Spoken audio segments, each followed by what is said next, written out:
आज हम लोग जानेंगे कि जो अभी वर्तमान में भारतीय जनगणना हो रही है भारत देश में, ये देश की मतलब विश्व की सबसे बड़ी जनगणना है जो हमारे भारत देश में हो रही है। तो वर्ष 2027 के फरवरी और मार्च में इसको सबमिट किए जाएंगे। तो आज हम लोग जानते हैं कि ये जो जनगणना हो रही है वो क्रम में कितनी जनगणना है, आजाद भारत के बाद कितनी भी जनगणना है और इस जनगणना की क्या मुख्य बिंदुएं हैं उस पर जानेंगे। तो बताओ राम, पहला सवाल तुमको हम ये बताए थे, ये जो जनगणना है सबसे पहले भारत देश में कब हुआ था?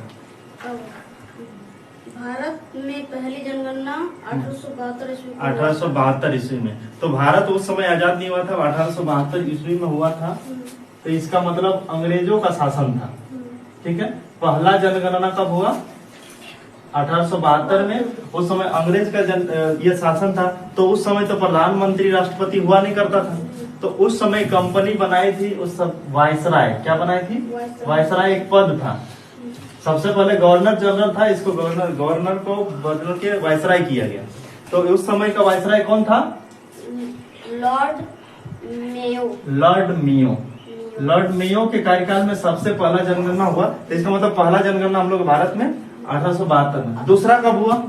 दूसरा प्रत्येक 10 साल में जनगणना शुरुआत। हाँ, प्रत्येक 10 साल में जनगणना की शुरुआत किया गया, जो कि 1881 में शुरू हुआ। इस समय वायसराय कौन था? लॉर्ड रिपन था। इस समय का वायसराय लॉर्ड रिपन। तो इसका मतलब ये क्रम में दूसरा हो गया। तो इस तरह से ये जो 1872 वाला हुआ, उस समय ये नहीं डिसाइड किया गया था कि प्रत्येक 10 साल में किया जाएगा।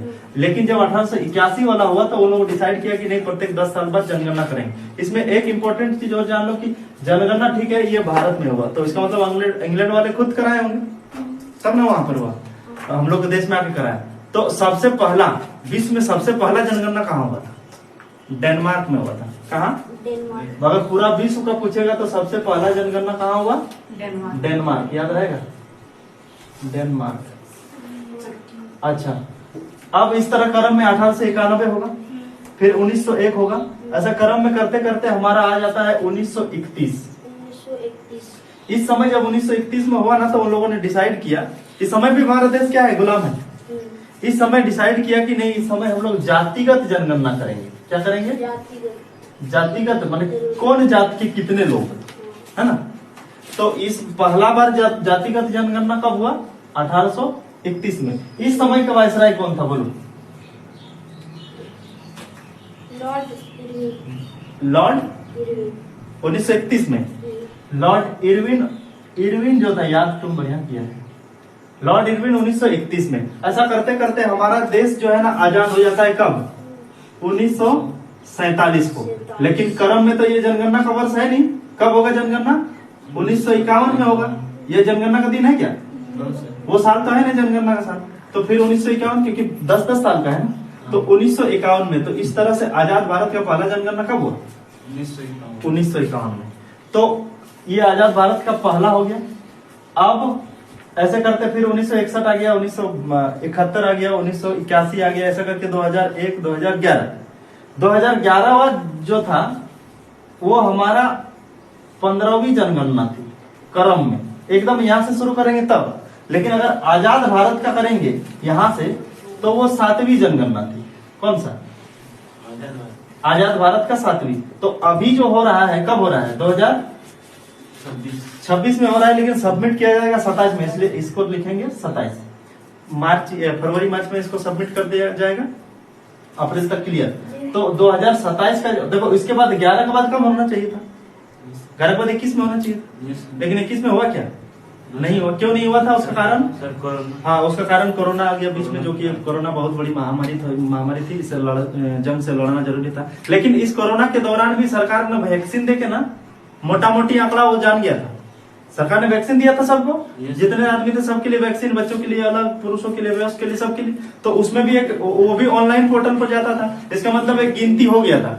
तो सरकार ने जो है ना अपना एक तरह से जनगणना कर लिया था। लेकिन कुछ पॉलिटिकल ये बीच में इशू आया, इस वजह से जो है ना इसका फिर से जनगणना किया जा रहा है। तो ये जो 2021 के बाद 2027 में सबमिट किए जाएंगे। अभी 26 में चल रहा है, हम लोग इधर तो हो गया है ना, नहीं हुआ है हम लोग क्या। अच्छा, इसका भी एक पॉइंट हम बता रहे हैं। तो ये क्रम में ये 8वीं जनगणना होगी। आजाद भारत की कौन सी जनगणना होगी? 8वीं। और सब एकदम पूरे भारत की अगर विश्व में अंग्रेजों से लेके बोलेगा तो 16वीं जनगणना। 16वीं जनगणना के बाद अब हम आते हैं इस पॉइंट में। ये जो जनगणना हो रहा है ये 2 क्रम में हो रहा है, मतलब 2 चरण में। एक पहला चरण ये सुनो, पहला चरण ये कि इसमें हाउस का गिनती करेगा, हाउस नंबर। इसलिए तुम लोग देखा होगा सेंसस नंबर या हाउस सेंसस नंबर CN करके वो नंबर लिखता है कुछ 5 6 5 7 हाँ दीवार में, यस दीवार में लिखा है CN करके। इसका मतलब वो घर को गिन के गया है अभी, हाँ अभी ना सिर्फ वो घर को गिन के गया है।